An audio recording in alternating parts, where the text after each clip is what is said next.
And welcome back to the October 27th edition of For the Record. I'm Dave Shuttleworth in for Jason Farr, coming to you from City Hall and the council chambers with new Mayor-elect Bob Bratina spending some time with us on the program. And we're happy to say, Bob, that you found your voice, which you were losing on the air with us the other night. So we got you some water, and you've certainly got a lot to say. And a couple of the issues that came up during the campaign.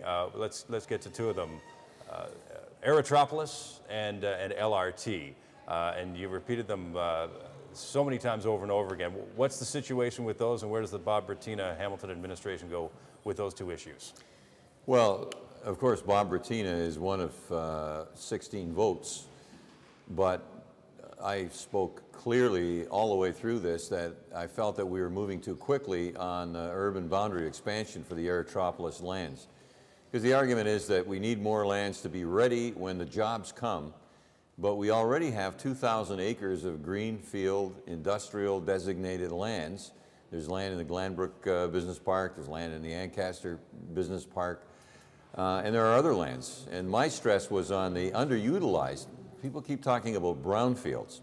There's more, the definition of brownfields is very restrictive, and it says that there's only about 90 acres of it available. When you drive by the old Stelco parking lot, U.S. Steel parking lot, when I was young, that parking lot was full of cars, thousands of them. Now you might see a dozen or so. Those lands are available to be utilized. And the lands along Burlington Street, when we put in a brand new plant there last year, the Bunge plant, which processes canola oil. That was a $60 million plant, I think about 30 jobs in there, and the infrastructure cost was zero. The pipes were there to connect, the sewer, the water, there was a highway all in place. And so we've got a lot of places to put industry before we do that. And one of the problems, of course, is that we'll have to borrow money to start digging a ditch and putting a sewer and putting water in, hoping, like the Field of Dreams, that they will come. Can we really afford to do that? And so that's sort of the chicken and the egg argument that we always have. Do you build the infrastructure and then wait for the jobs to come, or do you secure a certain amount of jobs before you start building? And I certainly can agree with what you're saying, because I drive along Burlington Street quite a lot, and it does seem barren. And the argument that we had earlier this year was the Lakeport plant. Trying to find new owners to come in there who can, do food or beverage production because the facilities are there. Does Hamilton have too many facilities that are ready and raring to go, and nobody wants to use them? Well, we got an unfortunate situation with the owner of that plant not allowing brewing to take place in it, because we had a deal with North American breweries out of Buffalo to brew all of the Labatts for export, because Americans in Buffalo, apparently they love Labatt's imported Canadian beer. So they were going to use that production facility to make that beer, and Labatt's Canada said no, even though there was going to be zero impact on their Canadian sales. So that was very unfortunate, and I at least fought the good fight. We went to Stephen Harper, we went to Tony Clement, we went to the Competition Bureau. But the good side of that story is that there's a factory behind, there's a plant behind Lakeport called Birmingham Foundations, and they wanted to double their size and go into a lot of the lands behind Lakeport. They were being held up, and I believe that's being cleared up, so we're going to have a double-sized Birmingham Foundations, and then right beside them on the slip in the harbor, there's a $10 million grain storage facility going in as we speak, and we could also get, perhaps, a flour mill. So there's, Hamilton is actually far from being a basket case in industrial terms and job growth. Our unemployment rate is only 7.8%. I say only, it's below the provincial average. And the Conference Board of Canada says 4.5% growth for Hamilton, one of the leading cities in Canada for next year. So we're in pretty good shape. LRT right now, north-south expansion for light rail transit. Are we going up to the Aerotropolis? Where do you stand on that? Well, the only sensible way to make big investments with transit and transportation is to harmonize it with your land use plan. So if you're going to be doing the Aerotropolis, which is a $1 billion investment from Woodward Avenue to the airport, that's $1 billion. And then you're going to put an LRT from Eastgate to McMaster University. those two investments are going in different directions. We need an airport connection, but whether the Aerotropolis even happens remains to be seen, because we don't know if the province is going to approve it. Let's look at the boundaries around here. We have a new mayor in Hamilton, in yourself, a new mayor in Burlington, new in Toronto, and other areas, including Niagara Falls. Is it tough as a new mayor to get reacquainted with other municipalities when they're going through the exact same transition? And how are you going to handle that? Is making nice with all the surrounding communities? Well, of course, the first thing we have to handle is the inter-staff and council relations and get that going and up to speed. But really, we have in the early going the Federation of Canadian Municipalities is having a big meeting when all the municipalities will be there. So there will be some opportunities early in my term to actually engage with those councillors. And you'd have to do it face-to-face. You can't send emails or maybe a nice phone call, although that's good too. But you really have to spend some time face-to-face getting to know each other and help us figure out whether there are some synergies among our communities that can help us all out.